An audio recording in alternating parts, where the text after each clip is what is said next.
The Uyghur Genocide, a world that chose to look away. Part 3. The grand hypocrisy of global powers. When genocide is inconvenient. The Uyghur Genocide is not only a tragedy, it is a mirror. It reflects the moral bankruptcy of the world's most powerful nations, the cowardice of governments that bend at the slightest pressure, and the shameless hypocrisy of states that boast about defending human rights while willingly cooperating with one of the worst human rights abusers of the modern era. 1. The United States, human rights for speeches, not for policies. America loves the role of global moral leader. It loves lecturing other nations on democracy, freedom, and human dignity. Yet when facing China, the U.S. behaves like a frightened merchant afraid of angering a wealthy client. Washington denounces China's abuses, while its companies continue to profit from them. High-tech American firms supply surveillance equipment, AI frameworks, cloud computing tools, data collection systems, some of which China uses to monitor Uyghurs. This is not passive complicity. It is active participation in building the genocide apparatus. The U.S. government knows this, and it still allows these companies to operate because disrupting trade would anger investors, destabilize supply chains, and risk political backlash. America says never again. America says human rights matter. America says we stand for freedom. But when genocide begins in a country with 1.4 billion consumers and the world's largest manufacturing base, suddenly America's spine collapses like wet paper. That is not leadership. It is cowardice disguised as diplomacy. 2. The European Union, the continent of never again. Again, Europe built its modern identity around the memory of genocide. Its governments preach moral responsibility, remembrance, vigilance. Its museums, memorials, and schoolbooks remind future generations of the horrors of the Holocaust.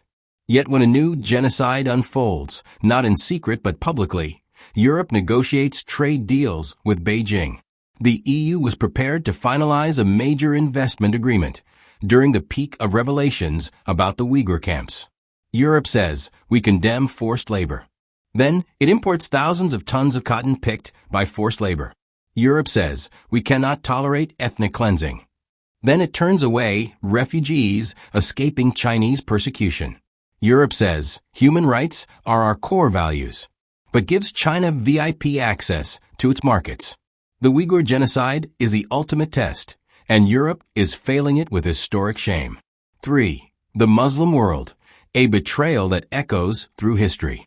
Here lies the most gut-wrenching betrayal of all. The Uyghurs are Muslims. They are persecuted for their faith. Their mosques are destroyed. Their Qurans are burned. Their imams disappear in the night. Their women are sterilized. Their men are jailed. Their children are indoctrinated to abandon Islam. And yet the leaders of Muslim-majority nations, those who thunder with fury against the West for far smaller offenses, stay silent.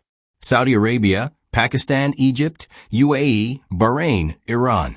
The list is long. The shame is deep. Worse, some Muslim governments actually defend Chinese policies. They praise China's counter-extremism measures. They call the camps educational. They parrot Beijing's propaganda word for word. This is not silence. It is participation. When Muslim refugees fleeing Chinese persecution seek asylum in Islamic countries, they are arrested and deported back to China. A deportation is a death sentence. These governments know that, and they still do it. If there is a betrayal carved into the legacy of the 21st century, this is it. 4. Russia, China's geopolitical shield. Russia, drowning in its own authoritarianism, supports China's actions as expected. Moscow defends Beijing in international forums, blocks condemnations, and frames the genocide as internal Chinese affairs. The two regimes support each other like twin pillars of tyranny. 5. The United Nations, a skeleton held hostage.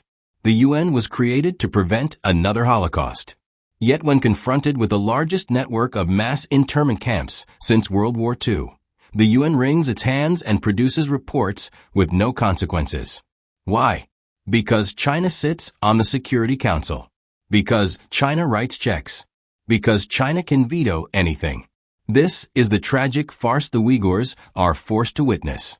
An institution built to stop genocide is helpless when the perpetrator is powerful. What genocide looks like in the 21st century.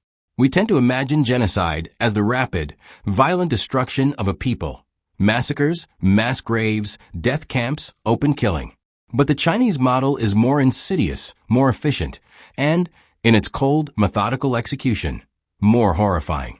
It is a genocide engineered with algorithms, bureaucratic forms, medical procedures, psychological pressure, economic domination, indoctrination, forced demographic change, technological surveillance. This is genocide without bullets. But the outcome is the same, the erasure of a people. The CCP has calculated something monstrous. Why spill blood when you can strangle a culture slowly, quietly, until no one remembers it existed? This new model of genocide is even more dangerous than the genocides of the 20th century, because it leaves fewer dramatic images. It produces no mass grave. It is easier for the world to ignore. It fits neatly into the global economy. It is disguised as modernization and security. It is genocide tailored to the age of global business. 11. What the Uyghur genocide means for the future of humanity. The story of the Uyghurs is not only about the Uyghurs. It is about what the world is becoming and what the world is willing to tolerate.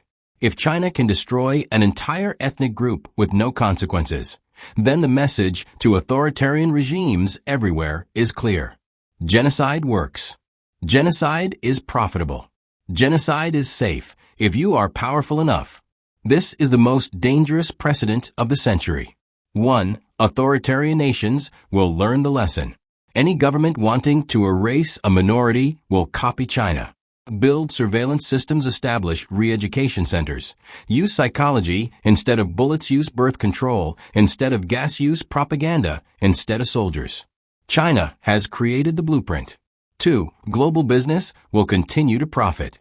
Corporations will keep cooperating, as long as the victims are poor and the profits are high. Uyghur suffering is currently a business model, a source of cheap labor, a geopolitical bargaining chip. This is the world we live in. 3. Human rights will become meaningless if the Uyghur genocide is allowed to continue. International law is a joke. Never again is a lie. The UN is an empty building. Human rights charters are decorative. Global diplomacy is theater. The Uyghurs expose that the system is a myth held together by money and convenience. 4. China will export its control model worldwide. The technologies refined in Xinjiang are already being exported to Africa, Central Asia, the Middle East, Latin America, Eastern Europe. The Uyghur genocide is China's pilot program for global authoritarian technology. 12. The world owes the Uyghurs justice, now, not when it's too late. The world failed the people of Rwanda until bodies filled rivers. The world failed the people of Bosnia until it was too late to save entire towns. The world failed the Jews as Europe burned. We know this pattern. We recognize its shape. We have seen its shadow in history's darkest hours. Humanity always claims shock after genocide, but never stops the genocide while it happens. The world cannot pretend ignorance. When satellite images show the camp survivors, describe the tortured journalists, document the forced labor researchers, expose the sterilization, leaked documents, reveal orders from the CC demographic statistics, prove population collapse. Ignorance is not the problem today. Cowardice is. Greed is. Political calculation is. Silence is. And silence, in the face of genocide, is participation.